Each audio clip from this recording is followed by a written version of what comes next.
Вообще-то мне больно.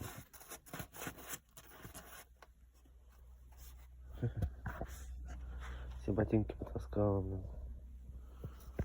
Все грызет.